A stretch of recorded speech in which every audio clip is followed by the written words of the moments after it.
Hello everyone, CL career academy के online platform पर आप सभी का स्वागत करता हूं। Dear students, NEET physics PYQ series में मैं आज आपके लिए लेकर आया हूं chapter mechanical properties of fluids. 11th class के लिए हम सभी चैप्टर्स को सॉल्व कर रहे हैं जो हमारा टारगेट है फॉर नीट एग्जाम। ठीक है, इस चैप्टर में हम जो क्वेश्चन लेकर आए हैं आपके लिए, ये मोस्ट सिलेक्टेड क्वेश्चंस हैं। कहां से सिलेक्ट करा गया? नीट में प्रीवियसली पिछले 20 से 30 सालों में जो क्वेश्चन पूछे गए हैं उनमें से सिलेक्टेड क्वेश्चंस हैं। इन क्वेश्चंस के जरिए आप चैप्टर के काफी सारे कंसेप्ट्स को समझ पाएंगे और आपके लिए सारा चैप्टर रिवाइज हो जाएगा। ठीक है, तो यही थॉट है जिसके लिए हम आपके लिए ये सेशन लेकर आए हैं। और आज हम स्टार्ट करते हैं अपने फर्स्ट क्वेश्चन से। देखिएगा क्या गिवन है। देखो, गिवन है a U tube with both ends open to the atmosphere is partially filled with water. Okay, oil which is immiscible with water is poured into one side until it stands at a distance of 10 mm above the water level on the other side. Meanwhile, the water rises by 65 mm from its original level. See the diagram. The density of oil is. तो देखिए, आप diagram देख सकते हैं। यहाँ पे क्या given है? एक यूट्यूब गिवन है जिसके दो आर्म्स हैं। ओके, इनिशियली आर्म्स में वाटर फील्ड था, फिर क्या करा गया, एक आर्म के अंदर ऑयल की बजाय वाटर के बजाय एक ऑयल को फिल करा गया। ऑयल को एक आर्म में पोर करा गया। ठीक है, और ऑयल को कहां तक पोर करा गया? तब तक पोर करा गया जब तक कि ऑयल का लेवल वाटर लेवल से कितना ऊपर रह गया? 10 mm तक। यानी 10 mm हाइट ऊपर रहकर ऑयल वाटर लेवल को बैलेंस करा, यानी कि यहां पर इक्विलिब्रियम आ चुका है। हमसे ये पूछा है कि जो ऑयल है उसका डेंसिटी क्या होगा। ठीक, तो हमें इसमें करना क्या होता है, हमें यहां पर इक्विलिब्रियम लगाना होगा। और इक्विलिब्रियम का मतलब है कि pressure in both the arms equal रहेगा। ठीक है, तो हमें क्या करना है, बस प्रेशर निकालना है दोनों आर्म्स में, उसे इक्वेट करना है, वहां से हमें डेंसिटी ऑफ द ऑयल मिल जाएगा। साथ ही साथ मैं आपको यहां पे बता देता हूं, pressure due to liquid column होता है rho g h. Rho density of the liquid, g होता है एक्सेलरेशन ड्यू टू ग्रेविटी, और एच होता है height up to which liquid is filled. तो देख लेते हैं, आर्म 1 मार्क कर लेता हूं, मान लो इधर वाले को फर्स्ट और ये है सेकंड। ठीक है, अब देखिए फर्स्ट आर्म के लिए मैं लिखूंगा तो ऑयल के लिए लिख रहा हूं, तो density of the oil into g और into height up to which oil is filled, let's say कि H1 है। ठीक है, इज इक्वल्स टू, आप देखेंगे यहां पर कि जो यहां पर BC लाइन जो आप देख रहे हैं, ये एक रेफरेंस लाइन बन जाएगी, क्योंकि इस BC लाइन के नीचे दोनों तरफ दोनों आर्म्स में सेमी लिक्विड भरा हुआ है, यानी वाटर है। तो यहां पर यानी कि जो प्रेशर है BC में प्रेशर डिफरेंस 0 है, तो इससे ऊपर ही हम मेजर कर लेंगे तो भी अपना काम चल जाएगा। ठीक है, अब आप देखिए कि फर्स्ट आर्म के अंदर ऑयल भरा हुआ है BA लेंथ में, और सेकेंड आर्म के अंदर वाटर भरा हुआ है CE लेंथ के अंदर। तो यहां पर वाटर के लिए हम लिख देंगे density of water into g and height up to which water is filled in second arm. ठीक है, हमसे पूछा है डेंसिटी ऑफ द ऑयल, तो जी से जी कैंसिल हो जाएगा। ओके, तो यह आ जाएगा density of water into H2 upon H1। तो देखिए यहां पर हमारे पास इक्वेशन बनेगा rho not equal to rho डब्ल्यू H2 अपॉन H1। तो रो डब्ल्यू क्या है? वाटर का डेंसिटी कितना गिवन है? वाटर का डेंसिटी वैसे हमें नोन होता है कितना, 10 टू द पावर 3। H2 कितना है जिस तक वाटर भरा हुआ है? वो है 130 mm, मीटर में कन्वर्ट करेंगे 10-3 डिवाइडेड बाय H1 कितना है? H1 है 130 से भी 10 mm ऊपर, यानी कि 140 mm। तो हम लिख पाएंगे 140 इंटू 10 टू द पावर -3। इसको सिंप्लीफाई कर लेते हैं तो देखिए ये कैंसिल हो जाएगा 0 से 0, और इसको सॉल्व करते हैं तो जो आपके पास आंसर आएगा ये 900 के करीब आएगा। 938 है, ऑप्शन एक बार देख लेते हैं। 938 नहीं बल्कि 928 है। ओके, तो हमारा जो करेक्ट आंसर आएगा वो क्या आएगा? 928 kg पर मीटर क्यूब। 928 kg पर मीटर क्यूब। क्लियर है? तो यहां पर सी ऑप्शन करेक्ट हो जाएगा।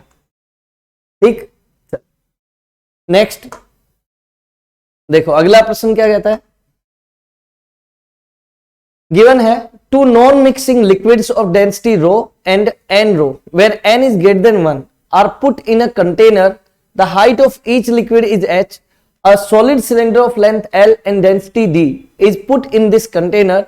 The cylinder floats with its axis vertical and length PL where P is less than 1 in the denser liquid.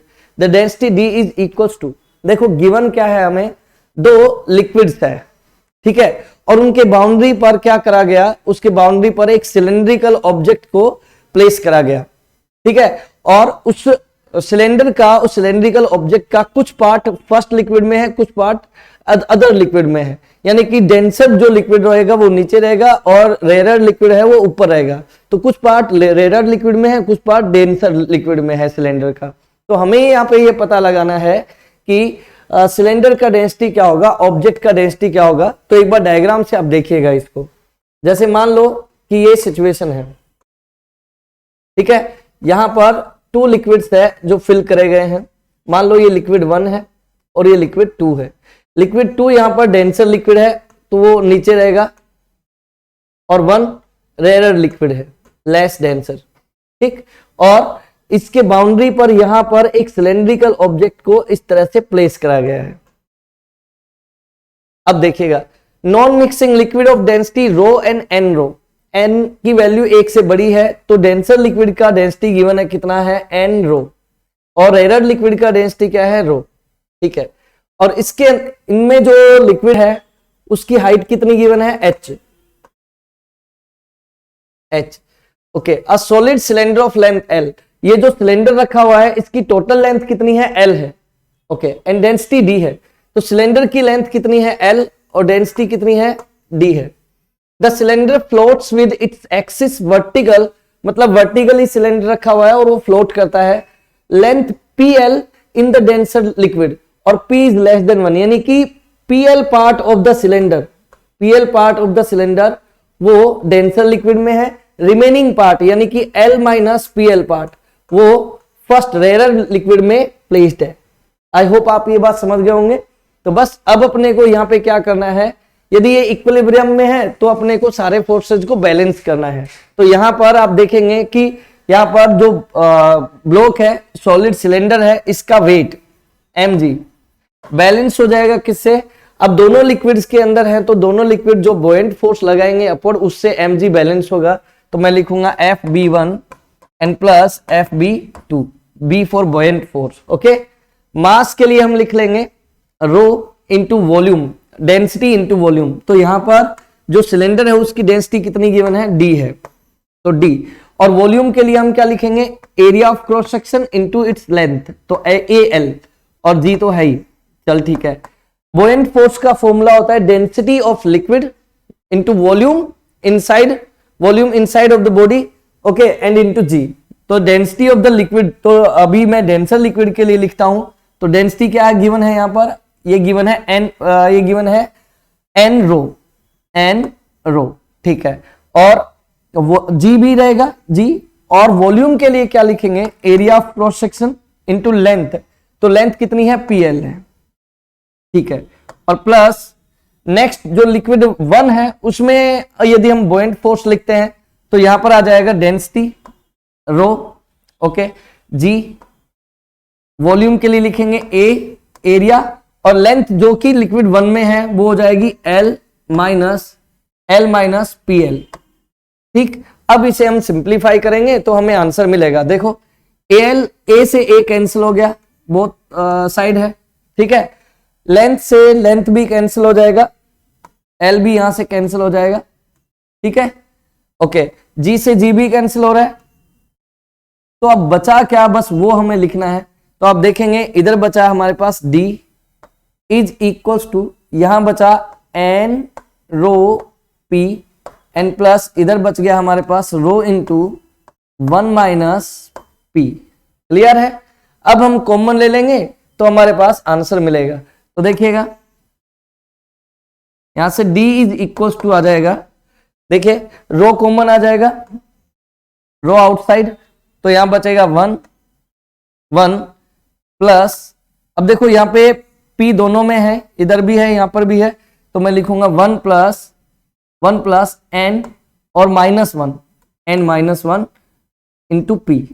तो ये हमारा आंसर हो जाएगा d is equal to rho into 1 plus n -1 into p. I hope आप समझे होंगे। Concept क्या use हुआ? कंसेप्ट यूज हुआ है कि जो सॉलिड सिलेंडर है उसका जो वेट है वो दोनों लिक्विड्स के द्वारा लगाए गए बोएंट फोर्स के द्वारा बैलेंस हुआ है। क्लियर है? चलो अगला प्रश्न देखेंगे बेटा। देखिए, the cylindrical tube of a spray pump has radius capital R, one end of which has n fine holes, each of radius small r. If the speed of the liquid in the tube is v, the speed of the ejection of the liquid through the holes. मतलब क्या given है कि एक tube है, उसका एक and पर speed अपने को गिवन है और दूसरे एंड पर n होल बना रखे हैं और हमसे पूछा है कि उन होल से निकलने वाला लिक्विड जो है उसकी स्पीड क्या होगी। मतलब ऐसा कुछ सिचुएशन गिवन है, जैसे मान लो कि ये पाइप है और इसके एक एंड पर मान लो कवर लगा रखा है और उसमें छोटे छोटे क्या बना रखे हैं? होल्स बना रखे हैं। कितने नंबर ऑफ होल्स हैं? n नंबर ऑफ होल्स है। मान लो एंटरिंग पर स्पीड कितनी गिवन है? v है और यहां पर इसका रेडियस क्या है? कैपिटल R है। ठीक, और जब होल से निकलेगा तो मान लो स्पीड है v1 और इन होल का रेडियस क्या है? Small r। ठीक, हमें क्या करना पड़ेगा इसके लिए? हम यहां पर कंटिन्यूटी इक्वेशन यूज करेंगे।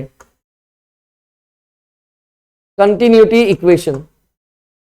इक्वेशन क्या कहती है कि a into v remains constant, यानी कि फर्स्ट सेक्शन पर जितना एरिया और velocity, area of cross section और वेलोसिटी का प्रोडक्ट है, same value a into v की दूसरे एंड पर भी रहेगी। तो मैं क्या लिखूंगा यहाँ पर? v फर्स्ट एंड पर स्पीड इंटू एरिया के लिए क्या लिख पाऊंगा? क्योंकि रेडियस r है तो एरिया ऑफ क्रॉस सेक्शन हो जाएगा pi r square is equals to.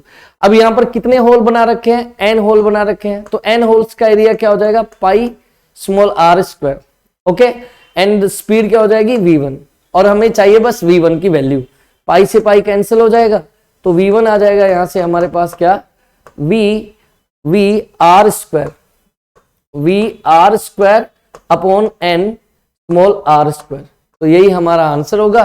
Correct answer आप देख सकते हैं कि ऑप्शन डी है, option D, v R square upon n small r square. ठीक है, चलो अगला सवाल देखना। गिवन है बेटा, a small hole of area of cross section 2 mm square is present near the bottom of a fully filled open tank of height 2 meter, taking g equals to 10 meter per second square. The rate of flow of water through the open hole would be nearly. तो देख क्या given है? Given है कि मान लो ये tank है, ठीक है, ये टैंक है और इसमें कहीं पर एक होल बना रखा है। ये टैंक है और इसमें यहां पर होल बनाया हुआ है। ठीक, और इस होल का एरिया ऑफ क्रॉस सेक्शन अपने को गिवन है। कितना गिवन है? 2 mm स्क्वायर। इसे मैं मीटर में कन्वर्ट करूंगा, मीटर स्क्वायर में कन्वर्ट करूंगा तो 10⁻⁶ मीटर स्क्वायर लिख सकता हूं। चल, area of cross section given है और height up to which liquid is filled, तो हाइट कितनी गिवन है? 2 मीटर, हाइट है 2 मीटर। ठीक, और हमसे पूछा क्या है? हमसे पूछा है रेट ऑफ फ्लो यानी कि Q का वैल्यू पूछा है। Q होता है area of cross section into speed. तो एरिया ऑफ क्रॉस सेक्शन तो है 2 इंटू 10⁻⁶, लेकिन स्पीड नहीं है। तो अपना जो लिक्विड है वो 2 मीटर हाइट तक है। तो यहां पर हम डायरेक्ट वेलोसिटी ऑफ एफ्लक्स वाला फॉर्मूला यूज कर सकते हैं। v is equal to √2gh, v equal to √2gh। तो यहां से v की वैल्यू क्या आ जाएगी? √2g का वैल्यू 10 और h भी कितना है? 2। तो यहां से v आ जाएगा हमारे पास 2√10। तो ये v आ गया और q हमें चाहिए, तो q का वैल्यू क्या होगा? एरिया ऑफ क्रॉस सेक्शन क्या है? 2 इंटू 10⁻⁶ और स्पीड कितनी है? 2 इंटू √10। तो यहां से q का वैल्यू जो आएगा वो आएगा हमारे पास 12.6 इंटू 10⁻⁶ मीटर क्यूब पर सेकेंड। तो ये हमारा आंसर हो जाएगा। ठीक है, आप करके देख सकते हैं। रूट टेन क्या है, रूट टेन का वैल्यू हम निकाल लेंगे, उसे 4 से मल्टीप्लाई करेंगे, 12.6 के करीब आंसर आएगा, जो कि ऑप्शन में मैच कर रहा है, बी ऑप्शन करेक्ट है। ठीक है, चलो नेक्स्ट क्वेश्चन। गिवन है a wind with speed 40 metre per second blows parallel to the roof of a house। मतलब किसी घर का ये रूफ है, ठीक है, इसके पैरेलल विंड फ्लो कर रही है, ठीक, विंड फ्लो कर रही है और उसका स्पीड गिवन है, v गिवन है। v कितना गिवन है, v गिवन है 40 मीटर पर सेकेंड। v कितना गिवन है, 40 मीटर पर सेकेंड। ओके, आगे क्या बोल रहा है, the area of the roof, area भी गिवन है अपने पास, एरिया कितना गिवन है, 250 metre square. Okay, assuming that the pressure inside the house is atmospheric pressure, atmospheric pressure मतलब इनसाइड प्रेशर क्या है, एटमॉस्फेरिक प्रेशर है, PATM है। Okay, the force exerted by the wind on the roof and the direction of the force will be. तो ध्यान रखिएगा Bernoulli theorem ये कहता है कि जब फ्लूइड की स्पीड बढ़ती है तो वहां पर प्रेशर डिक्रीज हो जाता है। तो ऑब्वियस सी बात है, रूफ के टॉप के ऊपर से विंड फ्लो कर रही है, तो यानी कि जो रूफ है उसके अपवर्ड डायरेक्शन में ऊपर की तरफ जो है प्रेशर क्या रहेगा, लो, और रूम के इनसाइड जो प्रेशर है वो क्या रहेगा, हाई। तो यहां पर क्या है, प्रेशर डिफरेंस है, here pressure difference present, here pressure difference present, यहां पर प्रेशर डिफरेंस है, ठीक है। और फोर्स जो लगेगा वो किसकी वजह से लगेगा, प्रेशर डिफरेंस की वजह से लगेगा। F is equal to delta p into area करके हम फोर्स निकाल सकते हैं। तो अब अपने पास प्रेशर डिफरेंस आना चाहिए। तो बर्नौली थ्योरम ये कहता है, बर्नौली थ्योरम ये है कि P1 plus rho V1 square by 2 plus rho G H1 is equal to P2 plus rho V2 square by 2 and plus rho G H2। इस तरह से हम बर्नौली थ्योरम लिखते हैं, बर्नौली इक्वेशन है। तो यहां पर जो हाइट का डिफरेंस है वो दोनों पॉइंट पर नेग्लिजिबल है, तो यहां पर ये जो पोटेंशियल एनर्जी वाला टर्म है ये तो रिमूव हो जाएगा और हमारे पास जो प्रेशर डिफरेंस आएगा वो आएगा delta P is equal to rho by 2 और आएगा V2 square minus V1 square. तो डेल्टा पी का वैल्यू हम निकाल सकते हैं। तो देखिए डेल्टा पी आ जाएगा यहाँ पर रो 1.2 डिवाइड बाय 2 और वेलोसिटी स्क्वायर। तो देख जो रूफ के ऊपर की तरफ स्पीड है लेकिन रूफ के अंदर वाला जो एयर है वो तो रेस्ट में है, तो हम यहाँ पर ये लिख सकते हैं अपवर्ड जो वेलोसिटी है उसकी वैल्यू गिवन है 40, तो 40 स्क्वायर एंड माइनस 0 स्क्वायर। तो यहाँ से डेल्टा पी क्या आ जाएगा हमारे पास 0.6 मल्टीप्लाइड विद 1600, तो 16 जा 96 यानी कि 9.6 इंटू 100, तो यानी 960 पास्कल, ये हमारे पास आ गया प्रेशर डिफरेंस। इसको एरिया से मल्टीप्लाई करेंगे तो फोर्स भी अपने को मिल जाएगा। तो एरिया से मल्टीप्लाई यदि मैं करता हूं इसको तो देखिएगा 960 आ गया अपने पास। तो फोर्स यदि मुझे निकालना है तो मैं लिखूंगा pressure difference into area of the roof.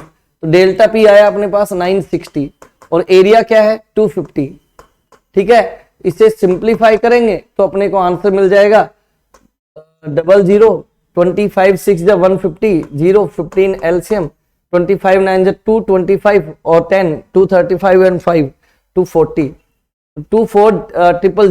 24 Newton.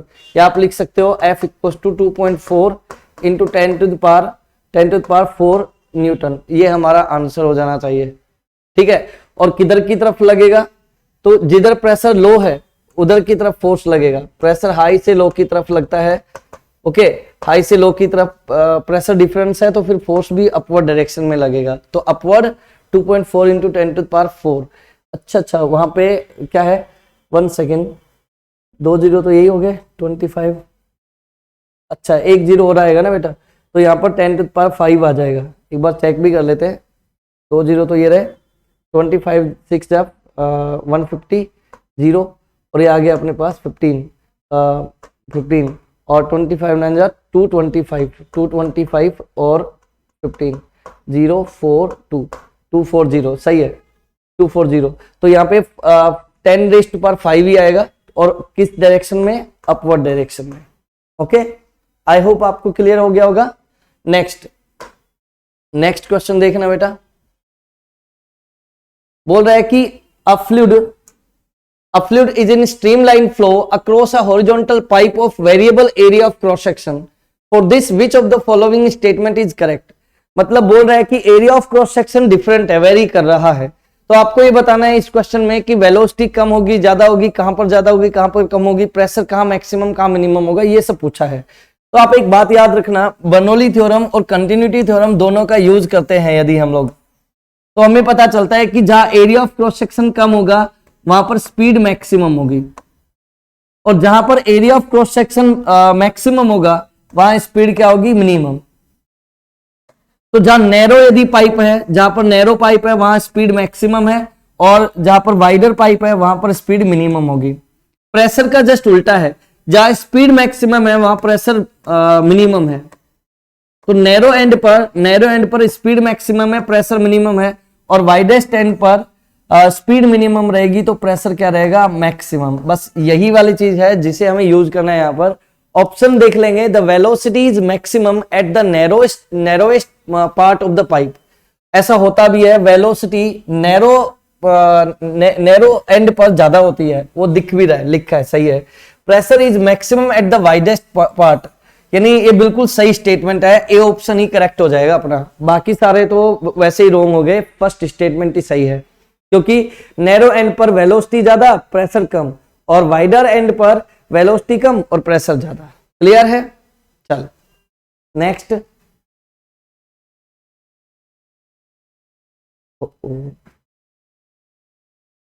क्या बात है जूम हो गया। अपन तो जूम इन हो गया, जूम आउट कर लेंगे, ठीक है। अगला सवाल देखो, the velocity of a small ball of mass capital M and density D when dropped in a container filled with glycerine becomes constant after some time. ठीक, if the density of the glycerine is D/2 then the viscous force acting on the ball will be। तो बोल रहा है कि किसी glycerine में किसी ball को ड्रॉप करा गया और उस बॉल का स्पीड कांस्टेंट हो गया, वेलोसिटी कांस्टेंट हो गया, इसका मतलब है एक्सेलरेशन 0 हो गया, इसका मतलब है net force on the ball becomes 0। Net force 0 हो गया है। हमसे पूछा है यहां पर कि विस्कस फोर्स कितना लगेगा। तो याद रखना कि जब किसी लिक्विड में किसी बॉल को यदि मैं ड्रॉप करूंगा तो इस पर कौन कौन से फोर्सेज लगेंगे। तो वेट लगेगा डाउनवर्ड डायरेक्शन में mg, ओके, बुओयंट फोर्स लगेगा अपवर्ड डायरेक्शन में Fb, और साथ ही साथ यहां पर क्योंकि मोशन कर रहा है ये, तो विस्कस फोर्स भी लगेगा, क्योंकि नीचे की तरफ मूव कर रहा है तो विस्कस फोर्स ऊपर की तरफ लगेगा Fb, और हमसे विस्कस फोर्स ही पूछा है। तो आप ध्यान रखना है क्योंकि वेलोसिटी कांस्टेंट है तो इसका ये मतलब है कि विस्कस फोर्स और बुओयंट फोर्स मिलकर mg को बैलेंस कर रहे हैं। तो मैं यहां पर इक्वेशन ऑफ मोशन यूज करता हूं, तो मैं लिखूंगा, ठीक है, मैं लिखूंगा Fb viscous force plus buoyant force is equal to weight mg, ठीक है। अब विस्कस फोर्स का वैल्यू हमसे पूछा गया है तो हम यहां पर लिख देंगे Fv is equal to mg minus Fb। तो देख mg और बुओयंट फोर्स का फॉर्मूला क्या होता है, बुओयंट फोर्स होता है डेंसिटी ऑफ द बुओयंट फोर्स होता है डेंसिटी ऑफ द लिक्विड। तो ग्लिसरीन का density D/2 into volume of the ball, मान लो V वॉल्यूम है, और इंटू G, और ये जो mg माइनस दिस करेंगे तो ये आएगा विस्कस फोर्स। mg की जगह भी हम लिख लेते हैं वैल्यू। mg क्या है, mass of the body, mass of the ball. तो Fb इक्वल्स टू मास की जगह लिखूंगा density of the ball into volume into G minus dVg/2। आप देख सकते हैं इक्वेशन को हमने रीराइट करा और इसे अलग फॉर्म में लिखा। तो 1 में से हाफ माइनस होगा तो हाफ बचेगा, dVg/2, और डेंसिटी इंटू वॉल्यूम क्या होता है, मास होता है, तो Fv हो जाएगा mg/2। तो जो हमारा करेक्ट आंसर रहेगा वो बी ऑप्शन होगा, mg/2। ठीक है, चलो अगला सवाल देखिए। देखो गिवन है two small spherical metal balls having equal masses are made from material of density ρ1 and ρ2 where ρ1 equals to 8 ρ2। देख एक तो इसने बोला है कि मास इक्वल है, मास इक्वल है और ρ1 की वैल्यू ρ2 से 8 टाइम्स ज्यादा है। ठीक है, and have radii of 1 mm and 2 mm। R1 given है 1 mm और R2 गिवन है 2 mm। चल ये भी हो गया। They are made to fall vertically in a viscous medium whose coefficient of viscosity eta, coefficient of viscosity भी given है, हुज डेंसिटी इज, लिक्विड का जो डेंसिटी है वो कितना गिवन है, लिक्विड का डेंसिटी हमें गिवन है 0.1 ρ2। ठीक है, the ratio of their terminal velocity would be. तो देखिए हमें क्या गिवन है, दो स्फेरिकल मेटल बॉल्स है जिनको किसी लिक्विड में डाला गया है और वहां पर उनको टर्मिनल वेलोसिटी ऑब्टेन होती है। ओके, और उस टर्मिनल वेलोसिटी का वैल्यू हमसे पूछा है। ठीक है, टर्मिनल वेलोसिटी का रेशियो हमसे पूछा है, नॉट वैल्यू। ठीक है, टर्मिनल वेलोसिटी का फॉर्मूला हमारे पास क्या होता है, vt is equal to 2/9 r square g into density of the body minus density of the liquid divided by eta. ये हमारे पास टर्मिनल वेलोसिटी का फॉर्मूला है। तो हमें दो बोल्स के लिए लिखना है, तो vt1 लिख लेता हूं डिवाइडेड बाय vt2। ठीक, 2/9 r स्क्वायर। तो फर्स्ट जो है उसके लिए मैं r यूज कर लेता हूं, r स्क्वायर फर्स्ट बोल के लिए, g तो कांस्टेंट है। ओके, डेंसिटी ऑफ फर्स्ट बोल क्या दे रखी है, वो है ρ1 and minus density of the medium क्या है 0.1 ρ2। ठीक, डिवाइडेड बाय ईटा। ओके, ये तो हो गया vt1 का वैल्यू। इसी तरह से vt2 2/9। अब देखिए आप देखेंगे कि R2 जो है वो R1 का डबल है, 2 mm है, तो मैं इसकी जगह लिख लेता हूं 2r whole square into g. और दूसरा जो मेटल बॉल है उसका डेंसिटी है ρ2 माइनस 0.1 ρ2 और डिवाइड बाय ईटा। जो कैंसिल होता है उसे कट कर लेंगे, 2/9 से 2/9 कट जाएगा, r स्क्वायर से r स्क्वायर भी कैंसिल हो जाएगा, g से g कैंसिल हो जाएगा, ईटा से ईटा कैंसिल हो गया। आपके पास अल्टीमेटली बचा क्या है वो मैं लिख देता हूं। आपके पास बचा ρ1 का वैल्यू आप लिख सकते हैं 8 ρ2, तो 8 ρ2 माइनस 0.1 ρ2 डिवाइडेड बाय 2 का स्क्वायर 4 इंटू ρ2 माइनस 0.1 ρ2। तो यहां से 8 माइनस 0.1 तो ये कितना हो जाएगा 7.9। तो 7.9 ρ2 डिवाइडेड बाय ρ2 माइनस 0.1 तो ये बचेगा 0.9 को 4 से मल्टीप्लाई करेंगे तो ये आ जाएगा कितना 3.6 ρ2 से ρ2 कैंसिल हो जाएगा और पॉइंट भी कैंसिल हो जाएंगे। अल्टीमेटली आपके पास आंसर आएगा 79/36। तो आपके लिए करेक्ट आंसर ये हो जाएगा डी ऑप्शन 79/36। ये अपना डी ऑप्शन करेक्ट हो जाएगा। ठीक है, आई होप आपने ये समझ लिया होगा। अगला सवाल देखिए, गिवन क्या है, a small sphere of radius small r falls from rest in a viscous liquid. As a result, heat is produced due to viscous force. The rate of production of heat when the sphere attains its terminal velocity is proportional to। तो देखिए यहां पर बहुत general सी situation है जो हमें use करनी है। हमसे पूछा है कि रेट ऑफ हीट प्रोडक्शन यानी कि dq अपॉन dt में लिख सकता हूं इसको। Okay, dq by dt rate of heat production किसके प्रोपोर्शनल है, r square, r4, r3, r5 किसके प्रोपोर्शनल है, ये हमसे पूछा है। तो देखिए रेट ऑफ हीट प्रोडक्शन मतलब कि पावर, और पावर का फॉर्मूला क्या होता है, फोर्स इंटू स्पीड। तो मैं यहां पर लिखूंगा D Q upon D T is equal to force into viscous force into terminal velocity, viscous force into terminal velocity. और ध्यान रखना कि यहां पर जो विस्कस फोर्स है उसका फॉर्मूला होता है, विस्कस फोर्स का फॉर्मूला होता है 6 pi eta R V T. ये वैल्यू मैं यहां पर पुट करूंगा तो D Q upon D T, D Q upon D T is equal to 6 pi R, 6 pi eta R V T square. ठीक है, वीटी से वीटी मल्टीप्लाई हो जाएगा तो वीटी स्क्वायर हो गया। अच्छा, साथ ही साथ हमें, चलो इसको मैं मार्क कर लेता हूं इक्वेशन 1।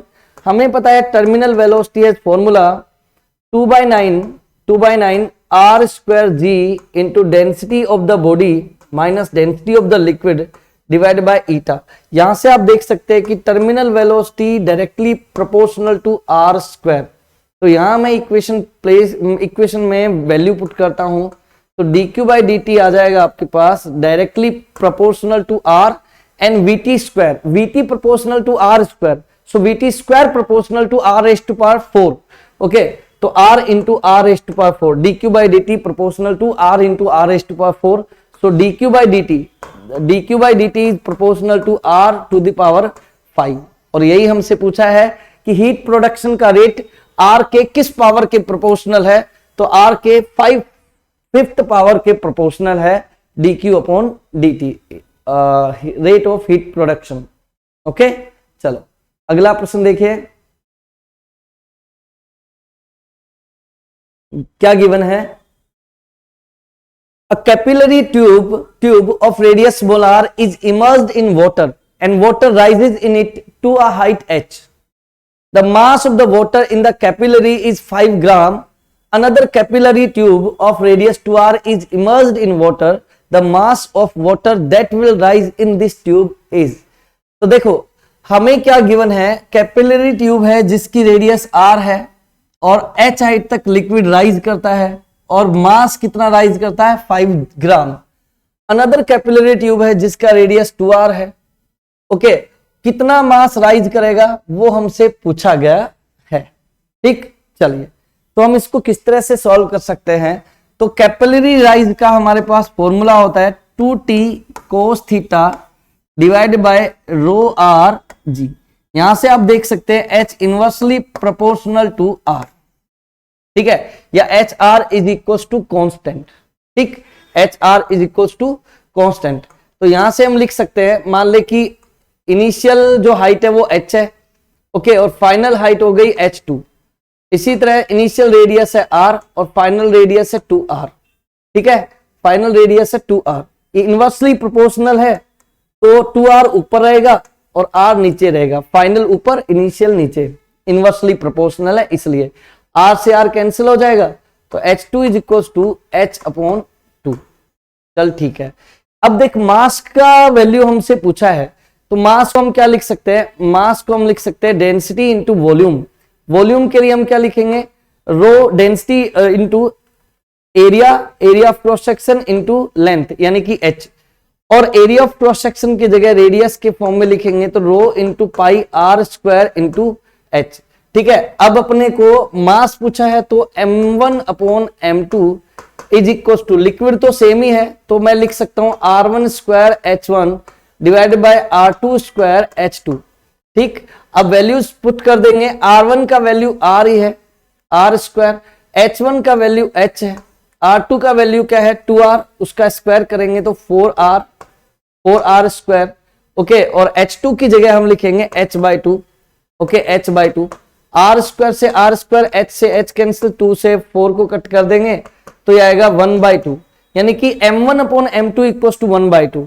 तो यहां से m2 is equal to 2m1, m2 equal to 2m1। तो यहां से m2 का वैल्यू क्या आ जाएगा, तो देख 2 इंटू 5 ग्राम, तो ये m2 की वैल्यू आ जाएगी यहाँ पर 10 ग्राम, यानी कि कितना मास राइज करेगा, 10 ग्राम मास राइज करेगा दूसरे कैपिलरी ट्यूब के अंदर। क्लियर, चलो नेक्स्ट सवाल देखते हैं।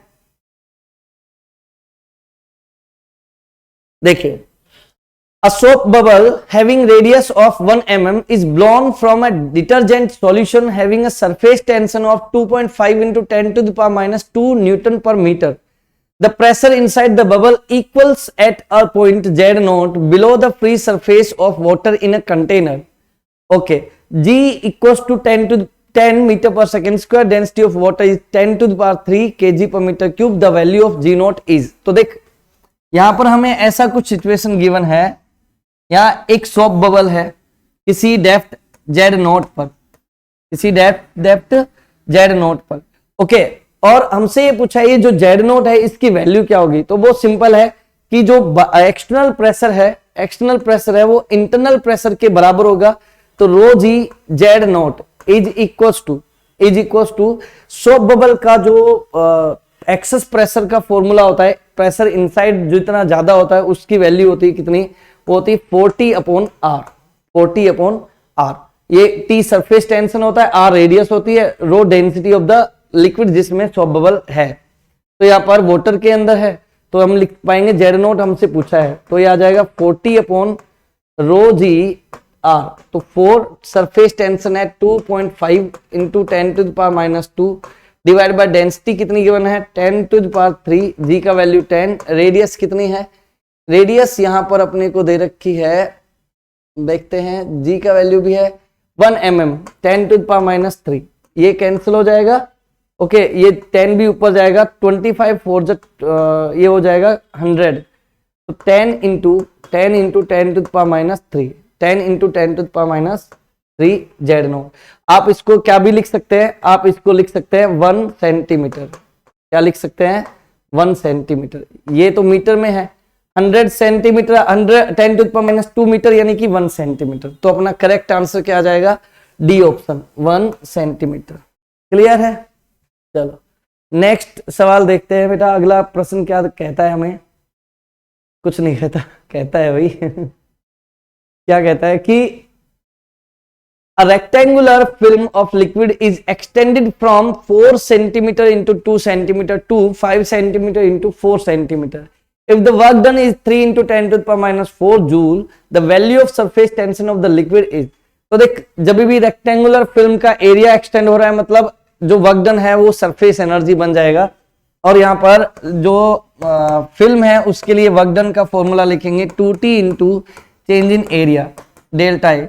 तो W equals to 2 surface tension, क्योंकि दो फिल्म है इसलिए ट्वाइस मल्टीप्लाई हुआ है। सरफेस टेंशन का वैल्यू कितना गिवन है, ये गिवन है 3 into 10 to the power minus 4।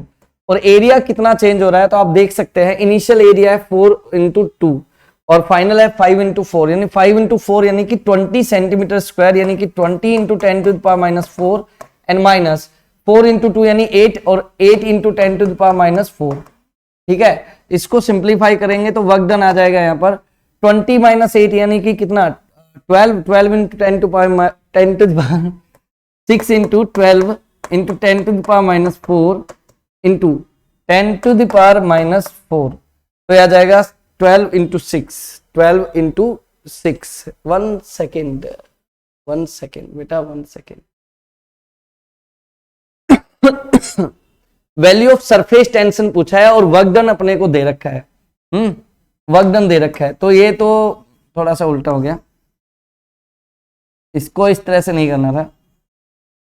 Surface tension तो पूछा गया है, वर्क डन का वैल्यू कितना है 3 into 10 to the power minus 4। आप देख सकते हैं 10 to the power minus 4 cancel हो जाएगा, यहाँ पर बचेगा क्या, ये 3 is equal to 2 into 12 into T2।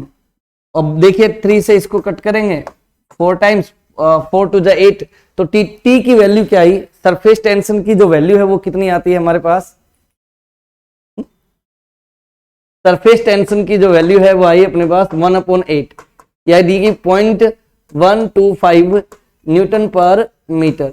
बिल्कुल इजी। ठीक है, चलो अगला सवाल बेटा। इजी तो अब है, जो मेन एग्जाम की जो होता है ना स्ट्रेस प्रेशर वो अलग ही लेवल का होता है, उसमें कभी कभी जो बिल्कुल इजी क्वेश्चन है ना वो भी टफ हो जाता है। तो ऐसे में बताए क्या करना होता है, भले ही इजी क्वेश्चन है लेकिन अपने को उसकी प्रायोर प्रैक्टिस करनी पड़ती है बेटा, तब जाके आपको इजी क्वेश्चन मेन एग्जाम में भी इजी लगता है। अदरवाइज तो इजी भी टफ बन जाता है यदि आप पहले से तैयारी नहीं करते हैं तो। ठीक है, चलो, इसीलिए यही सोच है जो आप जिसके लिए हम यहाँ पर बोल रहे हैं, आपके सामने है कि भाई आपकी तैयारी हमारे साथ हो जाए। ठीक है, हम आपको एक प्लेटफॉर्म प्रोवाइड कर दे जिससे आप अपनी तैयारी कंप्लीट कर सके। ओके, चलो अगला प्रश्न देखो। ये बातें तो रहती ही हैं, ये तो है ही, आप तो ज्ञानी हो, सब जानते हो। 3 liquids of density ρ1, ρ2 and ρ3 where ρ1 is greater than ρ2 greater than ρ3 having the same value of surface tension T rise to the same height in 3 identical capillaries, the angle of contact θ1, θ2 and θ3 obey। तो देख यहां पर क्या capillary rise की बात करी है, तो उसका फॉर्मूला होता है 2t cos theta upon rho are G. ठीक, अब इसने क्या कहा है, same value of surface tension, T तो सेम है, इसको हटा दो, rise the same height, H भी सेम है। ओके, और एक ही कैपिलरी है तो आर भी सेम हो गया, जी एक कांस्टेंट है, तो यहां से सीधे हमें पता चल गया कि कोस थीटा अपॉन रो क्या रहेगा, कांस्टेंट है। Cos theta upon rho constant है, इसका ये मतलब है कि कोस थीटा डायरेक्टली प्रोपोर्शनल है किसके, डेंसिटी के। Cos theta directly proportional to density. एक तो ये वाली बात आप ध्यान रखना। सेकेंड पॉइंट ये याद रखना कि आप जब थीटा को 0 से लेकर और π/2 तक यदि चेंज करते हैं तो कोस थीटा की वैल्यू चेंज होती कहां से कहां तक, चेंज होती 1 से 0 की तरफ, यानी कि थीटा बढ़ने पर कोस थीटा की वैल्यू 0 से π/2 रेंज में डिक्रीज होती जाती है, तो डेंसिटी भी डिक्रीज होती जानी चाहिए। ठीक है, तो अब आप देख लो, क्योंकि इसने बोला है ρ1 इज ग्रेटर देन ρ2, तो ρ1 बड़ा है, ρ1 इज ग्रेटर देन ρ2। मैं थोड़ा सही जगह पर लिखता हूं ताकि विजिबिलिटी सही आए आपको। तो देखो मैं क्या कहना चाहता हूं यहां पर, ρ1 is greater than ρ2 is greater than ρ3, ऐसा गिवन है। ठीक है, तो आप लिखेंगे cos theta 1 is greater than cos theta 2 is greater than cos theta 3। Clear, तो थीटा 1 का जस्ट उल्टा रिलेशन आएगा, theta 1 is less than theta 2 is less than theta 3। किस रेंज में, 0 और π/2 की रेंज में, 0 और π/2 के बीच ये रिलेशन रहेगा, ये यानी बी ऑप्शन हमारा करेक्ट आंसर होगा, बी ऑप्शन। क्लियर है, 0 से π/2 के बीच। क्लियर है, चल नेक्स्ट सवाल देखते हैं बेटा। अगला प्रश्न क्या कहता है, अगला प्रश्न कहता है water rises to a height h in capillary tube if the length of the capillary tube above the surface of water is made less than h, then water rises up to a point a little below the top and stays there. Water does not rise at all. Water rises up to the tip of capillary tube and then starts overflowing like a fountain. Water rises up to the top of capillary tube and stay there without overflowing. तो देख यहां पर क्या होगा, हमारे पास capillary tube के अंदर water rise का फॉर्मूला है h = 2t cos theta divide by rho are G. ठीक है, रो आर जी, ये आर क्या होता है, कैपिलरी ट्यूब की रेडियस होती है। ठीक है, आप यदि इसको मेनिस्कस के रेडियस के फॉर्म, मेनिस्कस क्या होता है, जो फ्री सरफेस होता है कैपिलरी ट्यूब में जो शेप लेता है उसको मेनिस्कस बोलते हैं। तो यदि मेनिस्कस के रेडियस के फॉर्म में लिखेंगे तो 2t upon rho capital R G. तो यहां से आप देख सकते हैं H are is equal to constant. यदि सरफेस टेंशन और डेंसिटी कांस्टेंट है तो H are is equal to constant, यानी कि यदि आप एच और आर को देखें तो H inversely proportional to R. ठीक है, तो यदि हाइट बढ़ाते हैं तो आर कम हो जाता है और हाइट कम करते हैं तो आर बढ़ जाता है। तो ध्यान रखना, जब आप लेस लेंथ का यदि कैपिलरी ट्यूब लेते हैं, है ना, इसका मतलब है एच बढ़ गया, और इसका मतलब है कि 1 second length of the capillary tube above the surface of water made less then H. H से लेस यदि हम लेंथ लेते हैं, यानी कि यदि मैं एच को कम करता हूं तो आर क्या हो जाएगा, बढ़ जाएगा। तो यहां पर क्या होगा कि वाटर ओवरफ्लो नहीं होगा, लेकिन मेनिस्कस का रेडियस बढ़ जाएगा। वाटर ओवरफ्लो नहीं होगा, मेनिस्कस का रेडियस बढ़ जाएगा। तो यहां पर ऑप्शन कौन सा करेक्ट होगा, डी ऑप्शन करेक्ट होगा। क्लियर है? आई होप आपको ये बात समझ में आ गई होगी। ओके, और नहीं भी आई है तो रिवाइंड करिए, दोबारा देखिएगा, बिल्कुल क्लियर हो जाएगा। फिर भी यदि प्रॉब्लम रहे तो आपके पास कमेंट बॉक्स है, उसमें डालो, कमेंट डालो, जरूर से मैं आपको दोबारा से एक्सप्लेन करूंगा, कोई दिक्कत नहीं है। ठीक है, अलग से एक क्वेश्चन लेकर बता दूंगा, चलेगा? चलो अगला सवाल गिवन है, a certain number of spherical drops of a liquid of radius small r coalesce to form single drop of radius capital R and volume V if T is the surface tension of the liquid then। तो देख क्या given है, एक second के लिए wait करना। Okay, all are good. देख given क्या है, बोल रहा है कि certain number of spherical drop merge into single drop, और हमसे पूछा है कि लिक्विड की एनर्जी क्या होगी, रिलीज होगी या एब्जॉर्ब होगी, और रिलीज भी हुई तो कितनी, एब्जॉर्ब हुई तो कितनी, वो हमसे पूछा गया है। तो ऑब्वियस सी बात है, क्योंकि हमने देखा कि इतने n नंबर ऑफ ड्रॉप्स है और वो एक सिंगल ड्रॉप बना रही है, तो जब देखना कि मर्जिंग होती है ड्रॉप्स की तो सरफेस एरिया डिक्रीज होता है, और सरफेस एरिया डिक्रीज होता है तो एनर्जी रिलीज होगी। एनर्जी क्या होगी? रिलीज होगी। क्लियर है? एनर्जी रिलीज होगी। ठीक है, सरफेस एरिया बढ़ाने में एनर्जी कंज्यूम होती है, एब्जॉर्ब होती है, और सरफेस एरिया कम होगा तो एनर्जी रिलीज हो जाएगी। तो एनर्जी रिलीज होगी, ये तो कंफर्म हो गया, रिलीज एब्जॉर्ब वाला ऑप्शन गलत हो जाएगा। क्लियर है? अच्छा, अब आंसर क्या होगा, लेकिन वो बस अपने को देखना है, आंसर क्या होगा वो देखना है। तो उसके लिए हम क्या करेंगे, थोड़ा मैथमेटिक्स। तो देख, क्योंकि जब मर्ज होता है ड्रॉप या फिर स्प्लिट होती है ड्रॉप्स, तो ऐसी सिचुएशन में वॉल्यूम सेम बना रहता है, सरफेस एरिया चेंज हो जाता है लेकिन वॉल्यूम सेम बना रहता है। तो एन ड्रॉप्स मिलकर जो वॉल्यूम बना रहे थे, वही वॉल्यूम एक लार्ज ड्रॉप कराएगा, फाइनल लार्ज ड्रॉप कराएगा। तो यहां से आपको पास रिलेशन ये आ गया, n is equal to R cube upon capital R cube upon small R cube. चल ठीक है, ये इक्वेशन 1 है। ओके, हमें क्या करना है, एनर्जी पता लगानी, यानी वर्क डन पता लगाना है। वर्क डन का फॉर्मूला होता है surface tension into change in area. Change in area का मतलब है कि initial area minus final area. Initial minus final क्यों किया, एक्चुअली हम ज्यादा में से कम को माइनस करते हैं, तो इनिशियली सरफेस एरिया ज्यादा था, बाद में कम हो गया। चल ठीक है, तो W is equal to T into initial area हो जाएगा, क्योंकि स्मॉल आर रेडियस थी, n ड्रॉप थी, तो n into 4 pi small R square minus, और लार्ज रेडियस जो ड्रॉप है उसका एरिया हो जाएगा 4 pi capital R square. Clear है? तो यहां से हमारे पास W का जो वैल्यू है वो क्या आएगा, T इंटू, देख यहां से मैं n का वैल्यू भी पुट कर देता हूं, तो n का वैल्यू क्या है, R cube upon small R cube into 4 pi small R square minus 4 pi capital R square. तो W is equal to T. अब देख, आर स्क्वायर से आर क्यूब को कट करेंगे, 4 पाई भी बाहर आ जाएगा, तो यहां से मैं लिख सकता हूं क्या, यहां से मैं लिख सकता हूं 4 pi outside into t. Okay, and r square common, तो अंदर क्या बच गया, अंदर अपने पास बच गया यहां पर R divided by small R minus one. ठीक है? अच्छा, लेकिन हमें तो यहां पर जो ऑप्शन दे रखे हैं उन्हीं से मैच करना है। तो देखिए, उसके लिए हमें क्या करना होगा, एक बार आप चाहे तो स्क्रीनशॉट लीजिए, ताकि मैं इसमें फिर आगे कैलकुलेशन कर सकूं। ठीक है, स्क्रीनशॉट ले लो बेटा, आई होप ले लिया होगा। चलो, फिर भी मैं इसको पूरी तरह रिमूव नहीं करता हूं, इसको मैं क्या कर देता हूं, श्रिंक कर देता हूं।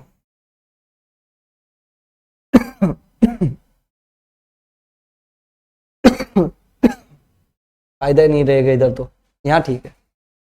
ओके, तो अब देखिए यहां पर हम क्या लिखेंगे, W is equal to 4 pi R cube into T. तो मैंने क्या करा, आर क्यूब, आर ऊपर मल्टीप्लाई करा, तो नीचे भी आर मुझे मल्टीप्लाई करना पड़ेगा। साथ ही साथ मैंने नीचे 3 भी मल्टीप्लाई करा है, तो मुझे ऊपर भी मल्टीप्लाई करना पड़ेगा। आई होप आप बात समझ गए होंगे। और into R upon small R minus V, तो यहां से W is equal to 4 pi R cube upon 3, ये होता है वॉल्यूम। ये पूरी जो टर्म है बेटा, ये जो पूरी टर्म है, ये क्या बन गया, ये बन गया वॉल्यूम। ठीक है, तो मैं इसको लिखूंगा 3VT divided by R into capital R upon small r -1। Okay, तो W क्या आ जाएगा 3VT और 1 upon small r -1 upon capital R। ये अपना आंसर हो जाएगा। Energy released and 3VT into 1 upon small r -1 upon capital R। C option correct हो जाएगा। क्लियर है? चल अगला सवाल देखो। देखिए ये तो इजी सा क्वेश्चन है। गिवन है wettability of a surface by a liquid depends primarily on. तो वेटेबिलिटी यानी कि कोई सरफेस को लिक्विड गीला करेगा या नहीं करेगा। ओके, यानी कि लिक्विड सरफेस पर स्प्रेड होगा या नहीं होगा, वो चीज किस पर डिपेंड करती है, कौन डिसाइड करता है? तो ऑब्वियस सी बात है angle of contact. Angle of contact यदि लेस देन 90 है तो यानी कि वेट करेगा सरफेस को लिक्विड, और यदि angle of contact greater than 90 है तो फिर वेट नहीं करेगा। तो वेटेबिलिटी जो है वो किस पर डिपेंड करती है? एंगल ऑफ कांटेक्ट पर। तो एंगल ऑफ कांटेक्ट पर डिपेंड करती है, तो वही हमसे पूछा है, बी ऑप्शन सेलेक्ट कर लेंगे, यही हमारा करेक्ट आंसर भी होगा। क्लियर है? चलो अगला सवाल देखते हैं। ओके डियर स्टूडेंट्स, यहां पर आकर हमारी क्लास एंड हो जाती है। इस चैप्टर के जो भी अच्छे क्वेश्चंस थे, मोस्ट इंपोर्टेंट क्वेश्चंस थे प्रीवियसली आस्क्ड, वो सारे हमने ले लिए हैं। थोड़े से ही क्वेश्चन है लेकिन इंपॉर्टेंट है, कोई भी क्वेश्चन छोड़ने जैसा है ही नहीं, ठीक है कि नहीं? तो आपको हर एक क्वेश्चन को सॉल्व करना है। आई होप आप हमारे साथ इसी तरह से क्वेश्चंस को सॉल्व करते चलेंगे। आप सीएल एकेडमी के साथ बने रहिए, आपको रेगुलर बेसिस पर इसी तरह कंटेंट मिलता रहेगा, not only for NEET but JEE Mains और जेईई एडवांस, हर लेवल तक के पीवाईक्यूज और most important questions and theory practice सब आपको मिलने वाला है। Keep it up. ओके, लगातार बने रहिए सीएल एकेडमी के साथ। Thank you.